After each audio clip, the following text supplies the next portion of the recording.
And let's start in the NFC East with the Philadelphia Eagles, or should we call them the Philadelphia Bulldogs? I mean, Jalen Carter, Nolan Smith, Kaylee Ringo, and then you talk about last year, Jordan Davis and N'Kobe Dean. What do you think of the Eagles loading up on Georgia Bulldogs, especially on the defensive side of the ball? Yeah, the Bulldogs are some dogs, man. It's literally in Yeah, their name. There are some dogs, especially defensively. And I think Philly has found something here. Howie Roseman, always the guy that cooks, man. Whenever the draft rolls around, whenever free agency rolls around, is the guy that cooks. And it seems like he found his sauce, man. Like, obviously, Nakobe Dean was a sneaker pick. No one expected him to play that well and basically be an anchor in that defense.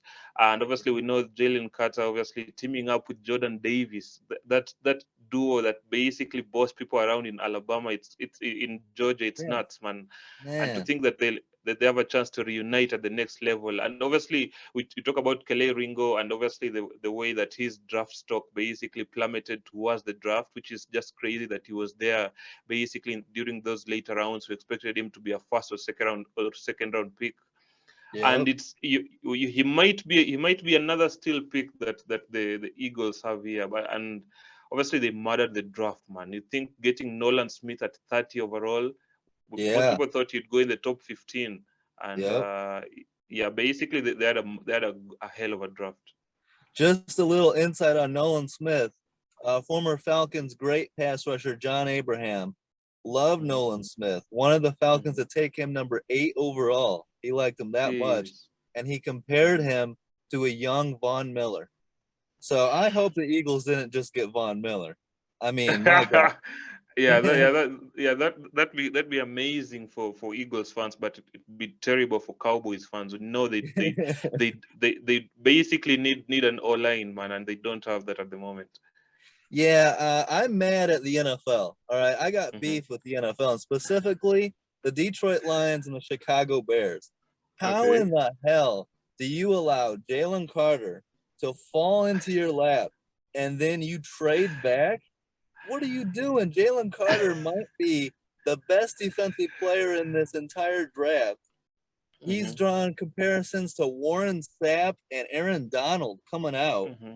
I mean, Hmm. my God, I understand there's some character concerns, there's some off the field, but he's a monster. I mean, I don't understand it. And for two teams that have been bad for a while, the Bears and Hmm. the Lions, and you get a guy Hmm. like Jalen Carter to fall in your lap, I think you got to take him. And instead, we allow the Eagles to just get better and better. Yeah, I get where you're coming from with this, and but to me, I also understand the Lions and obviously the Bears passing on Man, Jalen Carter. Obviously, it's also a cultural thing because we know Philly, the culture there, like they it's can never afford a it. franchise. Yeah, it's Yep. never a franchise where you associate with players that basically have issues off the field. Even if a player has issues off the field and he comes to that franchise, you know he's going to be good, and you don't trust Detroit to do that. Well, obviously, they've had players suspended for the 2022-2023 season, including Yeah. Jamison Williams, Yeah, it's and huge. you also have the Bears, whom their priority this year was always Justin Fields and that offense. Obviously, that's why they traded back. That's why they doubled down on him. They brought him a number one wide receiver. They also traded in for Chase Claypool, and obviously that offensive line, which was incredibly bad last year. Obviously, they invested there as well. Daniel Wright, who, in my opinion, was the best right tackle, obviously coming into the draft. And I hoped the Bears would take Daniel Wright, and they did. So I get that. I get your perspective from obviously letting the Eagles get better, but I also get why the Lions and the Bears passed on Jalen Carter. Absolutely. And I get you make valid points. All those are good points. My concern is it's how many times the Bears have had like a stud right in front of Hmm. them and they pass Hmm. on it. It's happened so many times Yeah, recently. yeah. And I just feel like Jalen Carter, it's going to be one of those picks where 10 years down the road, we look back and say, what were the Bears thinking here? What were the Lions thinking? To me, I said Yeah, this before the draft.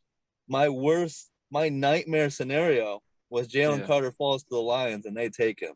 I know like character concerns or whatever, but if Jalen Carter's on the Lions to go with Aiden Yeah, Hutchinson, yeah. and I would have not been feeling good. So I agree with you on Kaylee Ringo. I had him maybe going late first round, definitely second round. So he falls Mm-hmm, a fourth round. Excellent value pick. I like Sidney mm-hmm, Brown at safety out of Illinois too. So the mm-hmm, Eagles not only boosting their D line, but adding to the mm-hmm. back end as well. They're going to be tough to Yeah. beat, man. Yeah, and we know they needed to add to that secondary. Obviously, James Bradbury is still in there. They brought back Darius Slay, which was good. He was like he said he was this close to joining the Baltimore Ravens, and Oh, also yeah, and also they lost C.J. Gardner Johnson, who is obviously playing. Who you guys will play twice a year now.